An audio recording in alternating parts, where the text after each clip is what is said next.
नए साल के शुभ अवसर पर आप सभी का हार्दिक अभिनंदन करता हूं। दोस्तों आज हम लोग देखने वाले 3 ऐसे पेन स्टॉक जिसका फंडामेंटल बहुत ही तगड़ा होने वाला है। उसके बाद से 10 ऐसे पेन स्टॉक देखेंगे जो कहीं ना कहीं हमारे लिए खतरे की घंटी बचा चुका है। सो दोस्तों बने रहिएगा वीडियो में लास्ट तक और हम लोग एक एक करके देखने वाले हैं। सबसे पहले अच्छे न्यूज को देखेंगे, उसके बाद से जो बुरा है जिसे आप सोच रहे हैं लेने के लिए या जिसे आप ले चुके हैं उसके बारे में थोड़ा सा ध्यान से देखिएगा। और बहुत से लोगों ने हमें कमेंट किया था और उसके बाद से दोस्तों बहुत से लोगों ने हमें सब्सक्राइब किया। बहुत से कमेंट्स आए कि सर इस वीडियो के इस स्टॉक के बारे में बताएं, इस स्टॉक के बारे में बताएं। तो मैंने 10 स्टॉक चुने हुए हैं और 10 स्टॉक को फटाफट आपके सामने लेकर के आता जाऊंगा और उसका डिटेल में बताता जाऊंगा। तो प्लीज दोस्तों तैयार हो जाइएगा स्क्रीनशॉट लेने के लिए। सो दोस्तों सबसे पहला जो स्टॉक है वो है सन रिटेल। जी हाँ दोस्तों, सन रिटेल एक बहुत ही तगड़ी फंडामेंटल, हालांकि एएसएम स्टेज में है लेकिन फिर भी एएसएम स्टेज में अगर कोई स्टॉक है तो वहां पर हमें डरने की जरूरत नहीं है। सो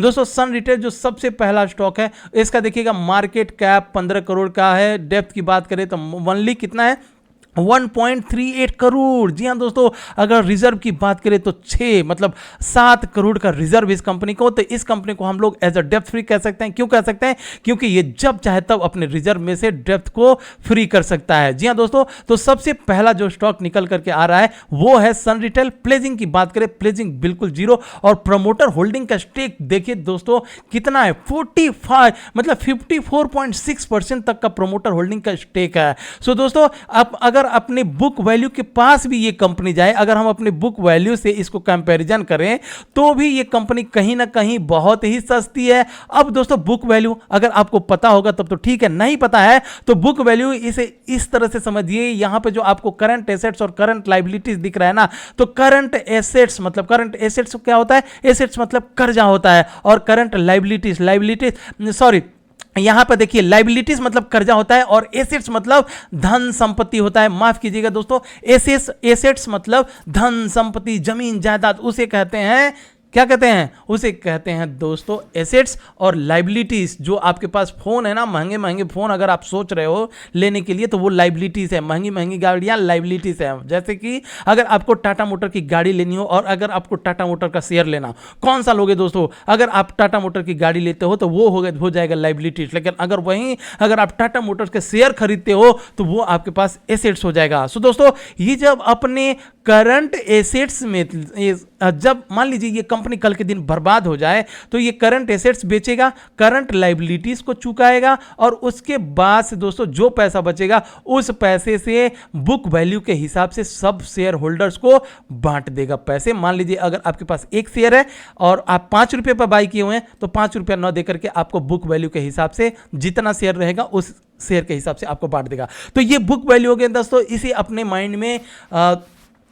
माइंड में रखना है, क्योंकि देखिए बुक वैल्यू अगर आप आज की बात से किसी भी स्टॉक को खरीदने जाओगे तो सबसे पहले बुक वैल्यू देखना है। अगर आईटी का कंपनी है तो वो कंपनी कम से कम 10 गुना तक अगर भाग चुकी है, गलती से भी उस स्टॉक को मत भागिए, खरीदिए। लेकिन अगर आईटी सेक्टर का स्टॉक अगर अपने बुक वैल्यू से 3 गुना 4 गुना 5 गुना महंगी है, एकदम बाई किया जा सकता है, क्योंकि आईटी सेक्टर का स्टॉक कम से कम अपने बुक वैल्यू से 10-12 गुना 15 गुना भागती है। वहीं दोस्तों अगर ऑयल सेक्टर की कंपनी है, अपने बुक वैल्यू से 6 से 7 गुना चली जाए तो उसको वो महंगी हो जाती है। तो अपने बुक वैल्यू के अगर 2-3 गुना तक रहे तो ही आप उसे बाई कीजिए। उसी तरह से दोस्तों और भी जितने जैसे एफएमसीजी हो गया, उसके बाद से फार्मा सेक्टर हो गया, तो फार्मा सेक्टर बहुत ज़्यादा अपने बुक वैल्यू से नहीं भागता है, वो भी 5-6 ही आप अंदाजा लगा सकते हैं। सो दोस्तों ये हो गया। अब करंट प्राइस मात्र 97 पैसा इसका है, तो क्या ये और ऊपर जाएगा कि नहीं जाएगा, इसे थोड़ा सा हम लोग यहाँ पर ये देखिए पेनी स्टॉक है और फंडामेंटल स्ट्रांग है, तो मुझे ऐसा लगता है कि इसमें अभी भी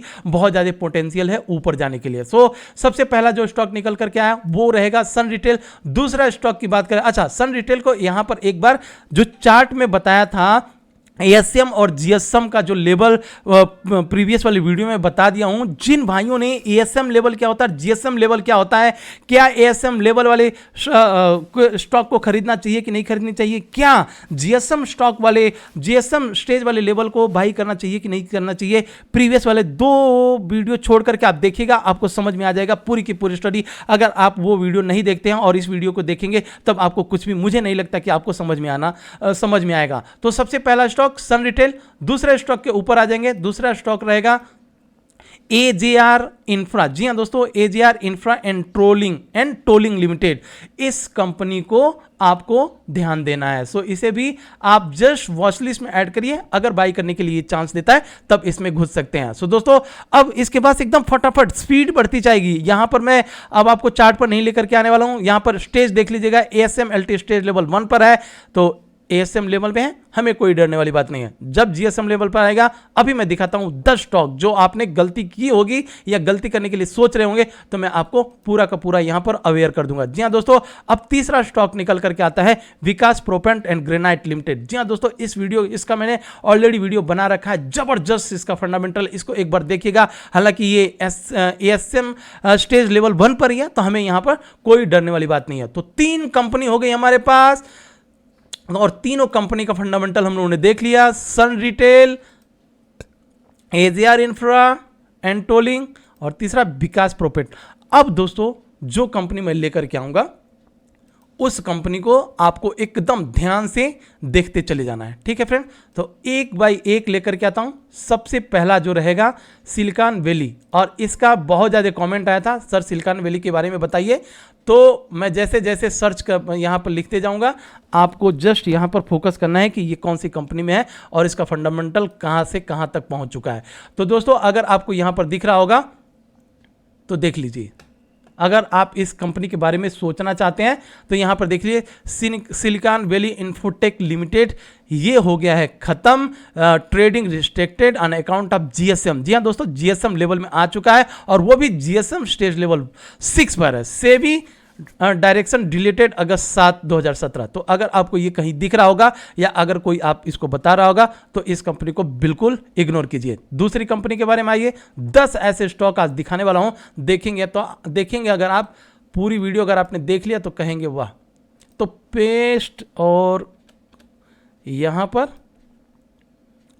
जी हां दोस्तों, अगली कंपनी जो निकल करके आता है वो है एम्पावर इंडिया लिमिटेड। अब एम्पावर इंडिया लिमिटेड को हमें क्यों इग्नोर करना चाहिए? क्योंकि ये GSM स्टेज 6 पर आ गया, और सेबी डायरेक्शन डिलीटेड, देखिए ट्रेडिंग रिस्ट्रिक्टेड हो चुका है। अगर आपको कहीं ये प्राइस झुक झाक करते हुए नजर आ जाए, 15 पैसे का ये स्टॉक है, तो आप गलती से भी इस स्टॉक के पीछे मत जाइएगा। चलिए तीसरा स्टॉक, अब हम आते हैं तीसरे स्टॉक के ऊपर।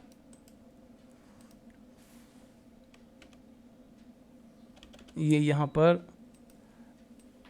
बहुत से लोगों ने के लाइफस्टाइल के बारे में बोले थे, ठीक है फ्रेंड्स।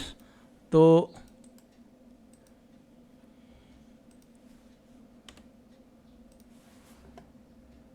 आ जाइए, अब यहां पर देखिए इस कंपनी में क्या हुआ है, suspended due to non payment of ALF, ठीक है फ्रेंड्स। तो इस कंपनी को GSM स्टेज 0 पर ही है, लेकिन फिर भी GSM स्टेज में आ गया तो आ गया। अब GSM स्टेज क्या होता है, प्रीवियस वाली वीडियो को एक बार उठा करके जरूर देखिएगा, तो आपको ये पूरी की पूरी चीजें समझ में आ जाएगी। इस स्टॉक को हमें करना है अलविदा, इसके ऊपर हमें फोकस नहीं करना है। 2022 में हमें क्या करना है, हमें पकड़ना है फंडामेंटल स्ट्रॉन्ग कंपनी, और उसी में पैसे लगाएंगे हम। अब हमें किसी के बहकावे में नहीं आना है, ठीक है फ्रेंड। तो अब अपना नेक्स्ट स्टॉक मैं यहाँ पर आपके सामने पेस्ट करूँगा और आपको दिखाते चले जाऊँगा। ग्रीन टेक्सटाइल लिमिटेड क्या है, क्या, oh my God, GSM stage ये भी है, GSM स्टेज 0 में आ गया है। हालांकि 13 रुपये इसका प्राइस है, और कभी कहीं ना कहीं चल ही रहा है। तो GSM स्टेज में है, मतलब हमें इन सब चीज़ों को नहीं जानना है, छोड़ दीजिए इसको। और चौथा स्टॉक रहेगा दोस्तों, 5वां स्टॉक के बारे में, ठीक है। तो यहाँ पर मैं जस्ट सर्च कर देता हूँ, इंटरवर्ल्ड डिजिटल। जी हाँ दोस्तों, ये देखिए 0 पॉइंट इंटरवर्ल्ड डिजिटल। अगर कोई कहता है कि किस तरह से लोग कहते हैं, पता नहीं, मतलब यहाँ पर इस तरह से आता है। तो देखिए दोस्तों, ये स्टॉक इतने रुपए का हो गया, और उसके बाद से इसका प्रोमोटर होल्डिंग का स्टेक बढ़ रहा है, और इसका ये बढ़ रहा है। तो इन सब चीज़ों के ऊपर नहीं जाइएगा, आपको आना है BSE के वेबसाइट पर, और जैसे कोई स्टॉक का नाम बताता है, नाम को कॉपी कीजिए। कॉपी करने के बाद से BSE का ये वेबसाइट है, आपको दिख रहा होगा BSE, जस्ट सर्च करेंगे आपको दिख जाएगा ASM लेवल पे है या GSM लेवल पे है।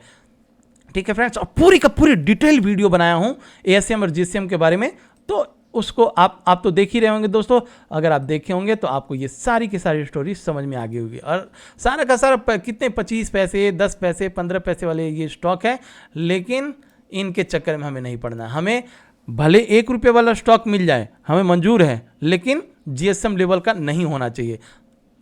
तो यहाँ पर देखिए दोस्तों, ये है प्रोकाल इलेक्ट्रॉनिक इंडिया लिमिटेड, 28 पैसे का ये शेयर है। और देखिए इसने भागा भी है, एक दिन में 3.70% तक का उछाल भी आया है, लेकिन suspended due to non payment of ALF dues. और जीएसएम स्टेज 1 पे है, तो जीएसएम स्टेज 1 पर है, ये कंपनी कभी भी गायब हो सकती है आपके पोर्टफोलियो से। तो अगर आपके पास है तो चांस है अभी भी। उसके बाद से दोस्तों जो 7वां स्टॉक निकल करके आता है वो रहेगा यहां पर, ये देखिए इस कंपनी का नाम क्या है, ग्लोबस कॉर्पोरेशन लिमिटेड, और इसका नाम है ग्लोबस कॉर्पोरेशन लिमिटेड, और इसका प्राइस चल रहा है 0.29। अगर मैं चाहूं तो इस 10 स्टॉक के ऊपर 3-4 वीडियो आराम से बना देता, और आप जो है एकदम आनंदित हो जाते, कहते कि हाँ, आप बोलते हो थंबनेल पर 10 पैसा 20 पैसे का, और ये कंपनी का प्राइस वहाँ पर कुछ अलग दिखता है। तो इसीलिए अगर मैं चाहूँ तो उसी थंबनेल को बना करके इस तरह के वीडियो में बना सकता हूँ, लेकिन मुझे ऐसा नहीं करना है, क्योंकि हम लोग एक फैमिली का हिस्सा हो चुके हैं, और आपके साथ मैं भी अर्निंग करता हूं, उसी स्टॉक में हम भी पैसे लगाते हैं जिस स्टॉक का फंडामेंटल ठीक होता है। तो यहां पर हमें फंडामेंटल देखना है सबसे पहले। अगर फंडामेंटल ठीक रहेगा तो ही हम बाई करेंगे, नहीं रहेगा ठीक तो हम इसे नहीं बाई करेंगे। यहां पर इसका नाम आप एकदम देख लीजिएगा, 29 पैसे का स्टॉक है, और ये भी कहीं ना कहीं भागा हुआ है। उसके बाद से दोस्तों जो 9वां स्टॉक निकल के, माफ़ी चाहूँगा कि अगर कुछ नंबर इधर उधर हो गया होगा तो, लेकिन इन सब स्टॉक के बारे में एक बार ध्यान से देख लीजिएगा। तो यहाँ पर देखिए दोस्तों 30 पैसे का स्टॉक है, उसका नाम है सॉइल्स मार्केटिंग लिमिटेड। जी हाँ दोस्तों, ये कौन से लेवल में है, यहाँ पर दिख रहा होगा आपको, जीएसएम स्टेज 2 में पहुँच गया है। Company has not paid annual listing fees and violation हो चुका है, सेबी एंड एक्सचेंज से इसका वायलेशन हो चुका है, suspended due to non payment of ALF. तो इस कंपनी को कर देना है अपने वॉच लिस्ट से टाटा और बाय बाय। सो दोस्तों अब हम आते हैं अपने नेक्स्ट स्टॉक के ऊपर, और इस स्टॉक को ध्यान से देखिएगा। पेस्ट, ये कंपनी है, क्या है, अपल्या क्रिएशन लिमिटेड, और मात्र 31 पैसे का है, लेकिन सेबी ने इसको सस्पेंडेड कर चुका है। ठीक है, तो इस कंपनी को भी आपको इग्नोर करना है। सो दोस्तों इसी के साथ आपने देख लिए 3 ऐसे फंडामेंटल स्टॉक्स, और उसके बाद से 10 ऐसे बिगड़े हुए स्टॉक्स जिनका फंडामेंटल बिल्कुल खत्म हो चुका है। सेबी की तरफ से उन स्टॉक्स को जीएसएम लेवल में डाल दिया हुआ है, तो वो स्टॉक कभी भी आपके पोर्टफोलियो अगर बाई किए हुए हैं तो कभी भी पोर्टफोलियो से भी गायब हो सकते हैं। सो इसी तरह से आपको ध्यान देना है, और बने रहिएगा दोस्तों मेरे साथ। बहुत सारे आप कमेंट में बस डालते जाइए, कमेंट के हिसाब से जो भी फंडामेंटल स्ट्रॉन्ग स्टॉक होगा उसको मैं आपके साथ शेयर करते चला जाऊंगा। और कुछ भी डाउट हो दोस्तों एक बार टेलीग्राम चैनल को ज्वाइन जरूर कीजिएगा। जय हिंद फ्रेंड्स, मिलते हैं नेक्स्ट वीडियो में। टेलीग्राम पर हमारा नंबर है, टेलीग्राम आईडी है, आप जब चाहे तब हमसे कांटेक्ट कर सकते हैं। सो दोस्तों इसी के साथ विदा लेता हूं, और नए वर्ष की बहुत सारी शुभकामनाएं आप सबके साथ।